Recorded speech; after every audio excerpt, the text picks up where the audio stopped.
¿Qué pasa, YouTube? This is that girl Violet here playing some Payday 2 with my awesome friend Renji Mario. Before I start, I want to say that if you haven't went to GameStop or Walmart or your PSN or Xbox Marketplace to download this completely bananas game, then you, my friend, are missing out on some classic fun.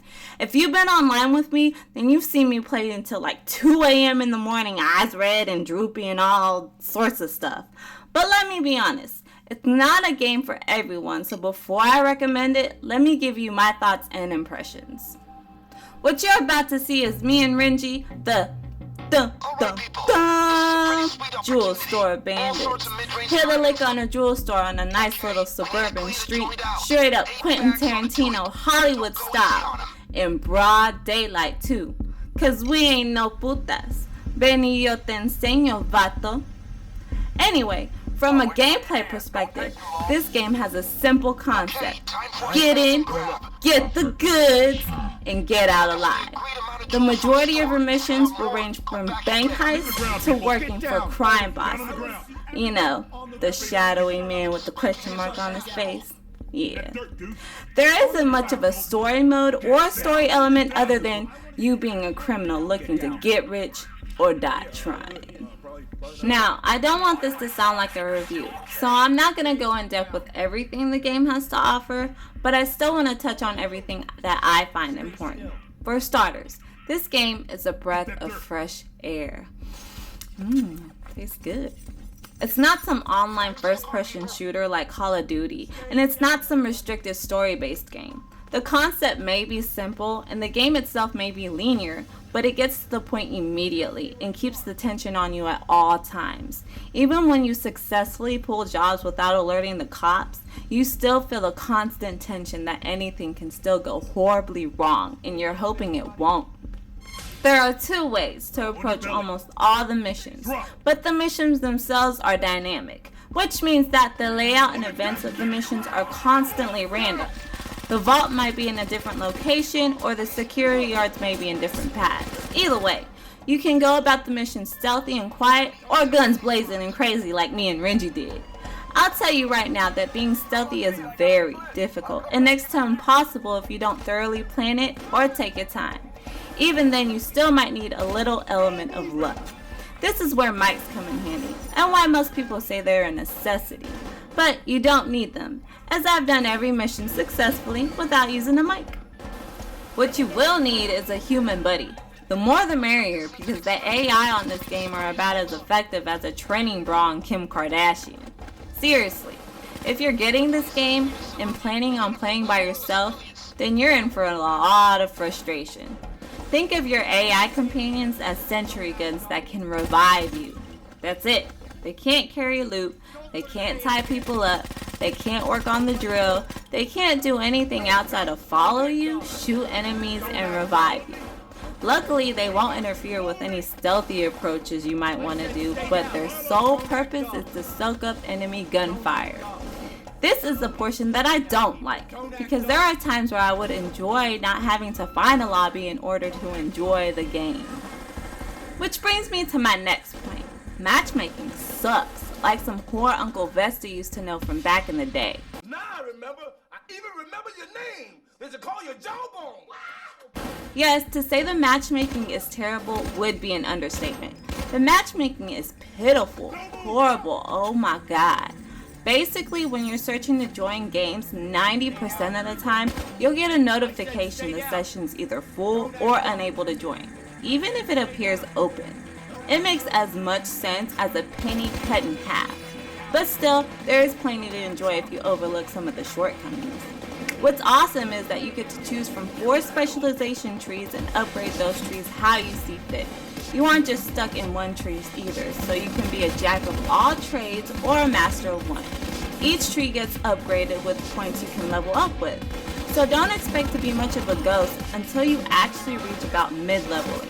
Then you'll get to choose perks that allow you to crack safes with a lockpick or blow them to hell with C4, which is something I'm still waiting to do.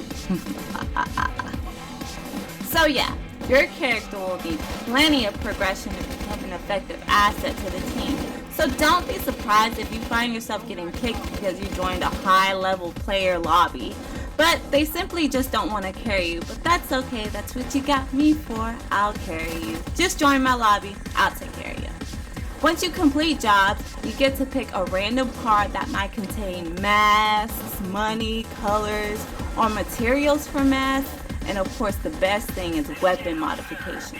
The game inspires a crap load of grinding, but that makes the process a lot more fun and rewarding. You'll know what I mean when you stop making like a measly $3,000 for a job and start making up to $600,000 and above. The enemy AI is a mix between dumb, smart, weak, and overpowered. Just because you see me raping in this video, please don't mistake the enemy AI as being pushovers. Go ahead, go buy the game, then go start some shit, then tell me if you made it out alive with all the loot. Your chances of surviving the harder levels if you're not prepared are slim, and they're still slim even if you are.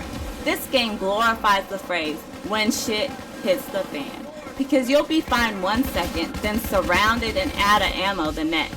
It's critical that you don't attempt to Rambo missions, because your supplies are scarce and the ammo the enemies drop are laughable. I don't think I've heard anyone complain about how easy this game is. In fact, more people are complaining about how difficult everything is instead.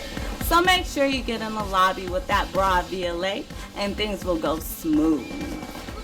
The game's graphics aren't much above the capabilities of the PS2, but they don't distract from the fun. You might see weird crap like a guard walking through a wall or being able to see body parts through walls.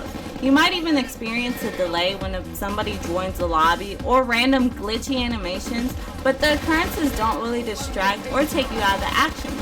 For the most part, the game runs fairly smoothly, and I have not much to say other than I'm actually surprised on how good it handles game sessions. The frame rate doesn't noticeably drop, and the frantic music is top notch. I love the music. It is just awesome and it really pumps you up. The music actually plays according to what's happening in the game, so if you have everything all nice and calm, then the music will be calm. If the SWAT team members are moving in on you, then expect some uppity dance-wording soundtrack that beautifully accentuates the action. All in all, I recommend everyone watching this video to obtain this game at all costs. Get it before Grand Theft Auto comes and bullies all the games in your library around. I think you'll enjoy it and have a great time. Definitely, it's worth your $40. Well, that's pretty much all I have to say so far. Expect more gameplay videos of Payday, and hit me up if you're on PSN and want my crazy ass shooting with you. I hope you guys enjoyed this video. Please rate, comment, and subscribe if you're new. This is That Girl VLA signing off, and as always, tengo buen día.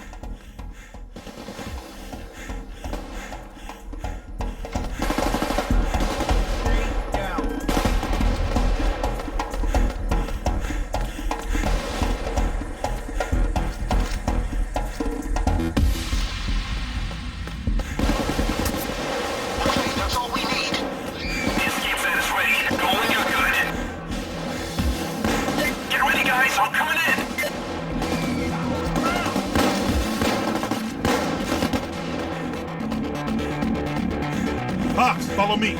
Get down.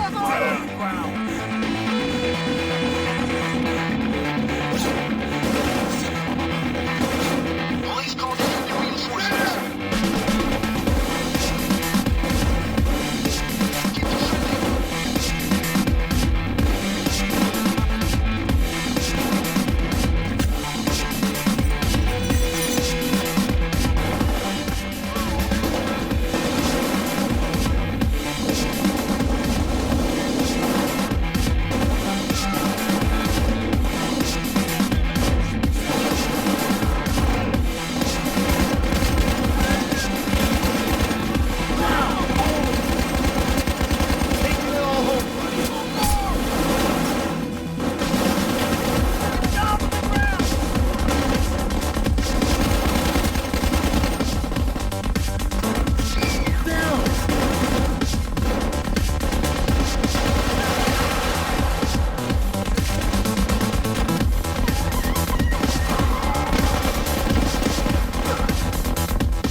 CrimeNet is buzzing. You guys pulled off a nice little upset here.